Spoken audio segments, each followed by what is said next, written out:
You lose your mind and use your magic light powers to create a city and everybody loves you. I do it and I'm the bad guy. That doesn't seem fair. Welcome to 5 Points of Articulation, where I review action figures and then articulate 5 points to help you decide if you want to add that figure to your collection. The 5 points I discuss are packaging, presentation, posability, playability, and price. I'm Jason, and if you enjoy my content, please like, share, subscribe, do all the YouTube rigmarole.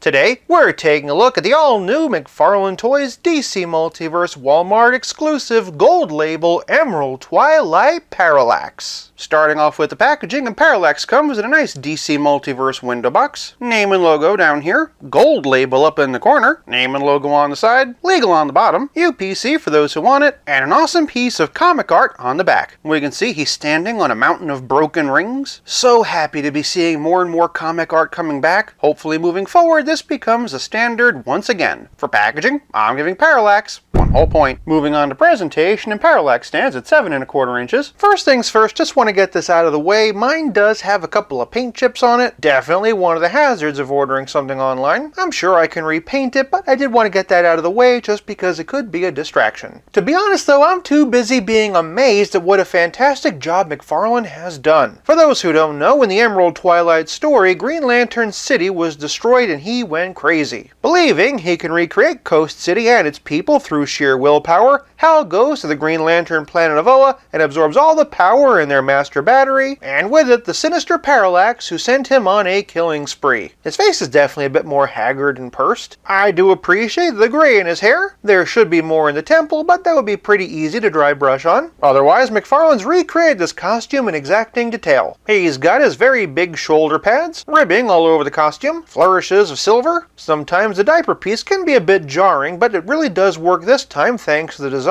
Some pretty epic thigh-high boots, all sorts of lines and panels in there, and my favorite part, translucent hands. This creates a really cool energy effect. Flipping it around, and here's his cape. It's actually a much softer plastic than usual, and then flipping it up, here he is from the back. Not only is this figure a complete surprise, but it's everything I could have possibly wanted it to be. Unlike a lot of McFarlane figures, which are bogged down with extraneous detail, this is a pretty straightforward adaptation from the comic. Sure, the temples could be grayer, and the paint chipping on mine is unfortunate, but overall, I could not be happier. For presentation, I'm giving Parallax 1 whole point. Moving on to posability, and it's our typical 22-point McFarlane articulation scheme. From the top, and his head's on a dumbbell joint. Can't look up too much because of the collar and hair. If I try to push it back any further, it just pops off. Definitely going to make head swaps easier. That said, he can look down with no trouble. Fantastic amount of tilt, and all the way around. Moving on down, and Hal has swivel hinge shoulders that raise up this far. Obviously, the shoulder pauldrons get in the way. Forward and back with a rotator cuff though. Bicep swivel, double jointed elbows, and then traveling all the way down the arm, he has McFarlane wrist balls. They can swivel and hinge. Shifting to the torso, and boy do those paint chips bum me out. Sorry, got distracted there. Shifting to the torso, and he has a diaphragm joint and a dumbbell waist. Using both together, and he can arch back this far, which is fantastic. And in tandem with his neck, this is the kind of flying pose you can get him in. He can also hunch forward a bit more than usual. Naturally, he can tilt and twist. Below the waist, and Hal has a typical McFarlane hips. They can kick forward a little bit over 90 degrees and do a pretty near perfect split. Great amount of twist at the hip. Of course, these boots would have been a fantastic place to hide a thigh cut. Either way, he has some very crunchy double jointed knees, toe articulation, and McFarlane ankle balls that can swivel, hinge, and pivot. For posability, I'm giving Parallax 1 whole point. Moving on to playability, and Parallax comes with a trading card and a figure stand. This is one of the main reasons why I'm so happy to see a return to comic book art. It makes for such a nicer trading card collection. If you're curious about what it says and more of Parallax's story, then you can pause here. Parallax also comes with a couple of energy balls. At first I thought it was going to be the one that came with the Dawnbreaker 2-pack, but that is not the case. They're cast in a nice translucent plastic, and they fit over his fists like so. As you can see, they backlight very nicely. He also comes with a power battery cast in that same translucent green plastic. But playability is more than just accessories, it's also about how well your figure plays with others. The only other Parallax figure I have is this one by Ken Kenner in 1997. This was part of the Total Justice series, which also included characters like Despero, Hawkman, Black Lightning, the Huntress, and Green Arrow. I don't know why I never opened it, but clearly I was waiting for a special occasion, and today is obviously that day. He stands at just 5 inches, has an epic cape, a delightfully demented grin, and 5 points of articulation. That includes a swivelly head, swivelly shoulders, and swivelly hips. He also has a snap-on shield and a snap-on energy blaster. Putting them side by side, and we can see how far both Parallax and action figures have come since 1997. That said, for the other Hal Jordans in my collection, and here we have the original 1984 Superpowers version by Kenner, DC Universe Classics by Mattel, DC Essentials from DC Collectibles, and the DC Multiverse Dawnbreaker 2-pack version. Of course, I'm sure you're curious what a head swap between these two would look like. Here we have the Parallax head on the Green Lantern body. As you can see, it scales just fine. If you wanted an older, grislier version of Hal, this could definitely work. Although the greens don't match, I do like the other way around. Funny enough, the way the light's hitting him kinda looks like some gray in the temples. If you wanted your DC Multiverse Hal Jordans to be consistent, you could definitely swap them out. His neck's a bit thin, but I think I might just like this a bit better. For some general Green Lantern figures, and here we have Kyle Rayner from Total Justice, Abin Sur from DC Universe Classics, John Stewart from DC Comics Multiverse by Mattel, and John Stewart from DC Multiverse by McFarlane. Here we have Dawnbreaker. This is an evil Green Lantern version of Batman from another universe. And speaking of Batman, here we have the Three Jokers version. But since it's a bit more appropriate to the era in which Parallax appeared, here we have the Killing Joke version from DC Direct, and the Nightfall version from DC Essentials. For a psychotic, bloodthirsty version of the Dark Knight, here we have the Batman of Zur-En-Arrh. And then for some good classic Kal-Els, here we have the DC Direct Superman Through the Ages box set version, History of the DC Universe, DC Essentials, and Action Comics 1000 from DC Multiverse. The only 7-inch scale classic Wonder Woman I have is the Terry Dodson version, and I'm honestly not willing to take her out of the package at this point. Still, you can get an idea for how well they'd scale. That said, here's New 52, and the gold label one designed by Todd McFarlane. Here we have DC Essentials and DC Multiverse versions of Aquaman and the Flash. For Green Lantern's good buddy Green Arrow, here we have the Injustice 2 version, and then for Green Lantern's arch nemesis, here we have the DC Essentials version of Sinestro. For some other DC villains, and here we have the Endless Winter Black Adam, Lex Luthor, Gorilla Grodd, General Zod, Bizarro, Reverse Flash, and the Joker. For a relative scale comparison, here he is with Pizza Spidey and the Spectacular Spider-Man, and as always, here he is with Stealth Iron Man. Parallax is a great example of what I wish every DC Multiverse figure could be. A figure that scales great with the rest of your collection and has multiple character-specific accessories. For playability, I'm giving Parallax 1 whole point. This leaves us with nothing left to discuss but the price. Parallax is a Walmart exclusive and retails for $19.99. I, however, gave in to my own personal Parallax and paid way too much on the secondary market. Definitely get him, but don't be like Hal and lose your mind trying to find one. And by Hal, I mean me. It's really all about willpower. For price, I'm giving Parallax 1 whole point for a grand total of 5 out of 5. For some more gold label reviews, check out the Arkham Knight Scarecrow or the Wonder Woman designed by Todd McFarlane himself. Thank you so much for watching. I'll be back again real soon, but until then, play nice and have fun.